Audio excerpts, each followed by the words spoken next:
time.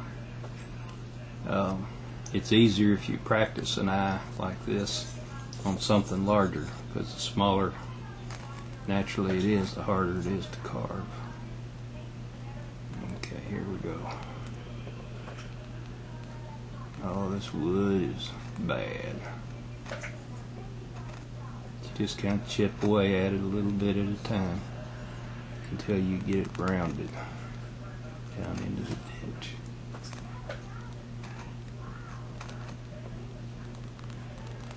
Okay, let's see what it's not the best one I've ever done. Still got a little bit more. This light is good for you to see what I'm doing, but it's not good for me. I've not got any shadows, and I need a little bit of shadow to see what I'm doing. Okay, we'll call that good. But there it is. We have rounded the eye mound up.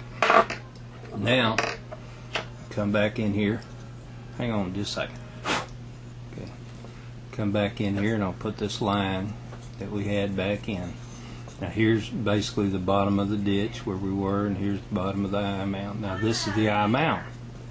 Now what we're going to do next is cut the eyelid into it. And what I'm going to do, I'm going to come off inside corner, come up about a 45-degree angle. And what I usually do is I usually bring this line up about as much as I've rounded that right there. And then I'm going to come back down to this, where this center line meets the bottom of that ditch there. Like so, and then you let that line come on down at the.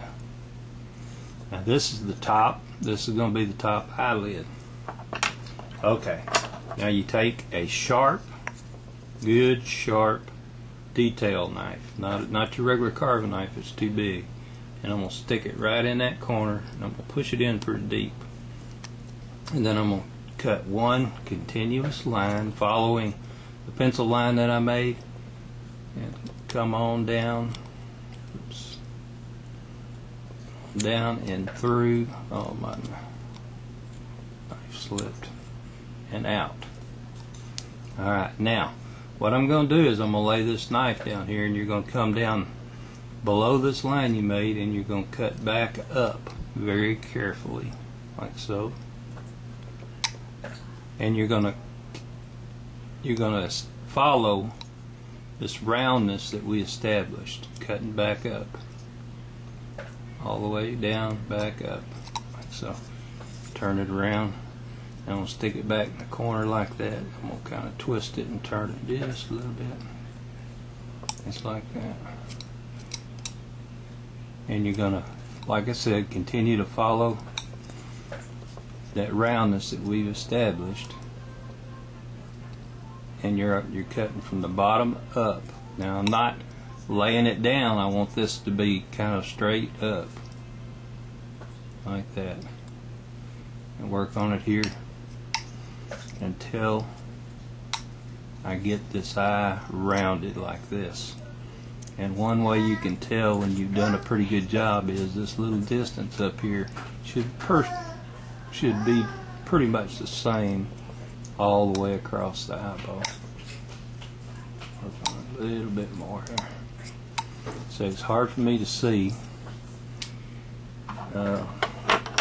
since I don't have my magnifiers on. Now sometimes this is a good place if you happen to have a very small skew. This is about a 1/8 inch skew, and it's sometimes easier to get in here, especially on something this small, with this skew than it is with my knife. So I use this skew a lot of times. Okay, that's pretty round. Now,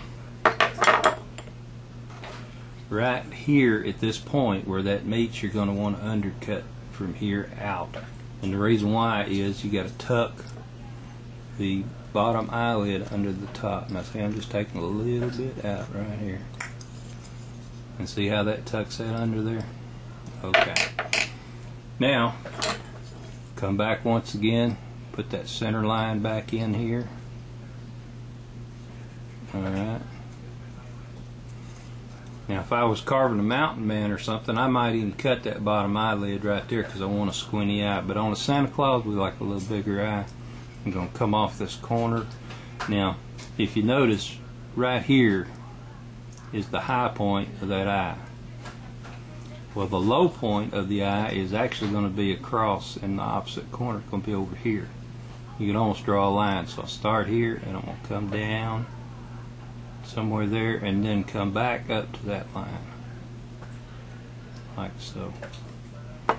And that is going to be the line of my bottom eyelid. So once again, I'm going to come right here in the corner. I'm going to push it in good. And then I'm going to come out and follow that line I just drew back up to that point right there.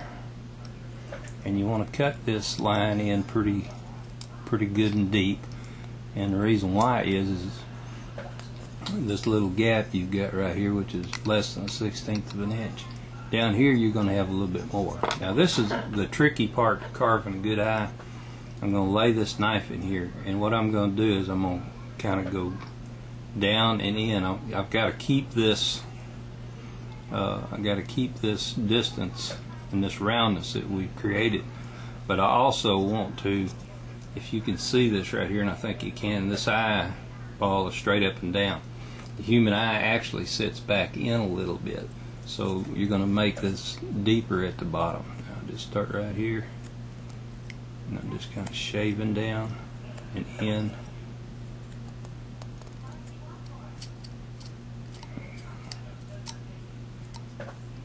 And you got to keep that roundness we established.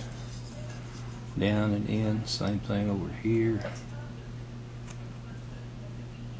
Now you always, on this step, you're going to go from the top of the eyelid to the bottom. You never go back up.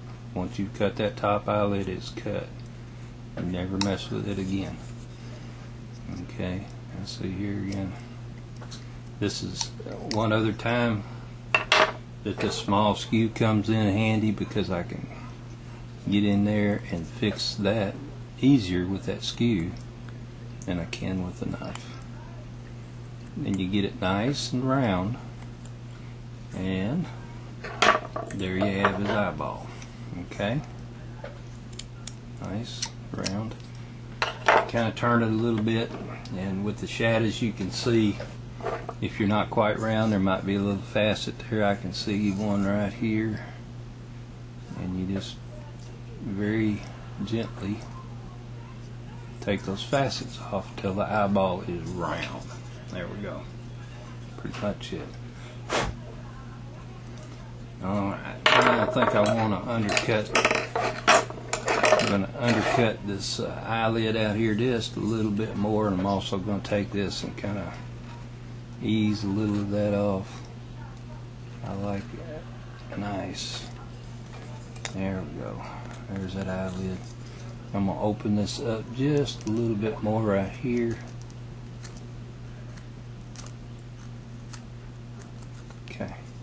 Before we start doing the detail on this eye, which we're going to do here in just a minute. Alright. I'm going to draw a few lines here to guide.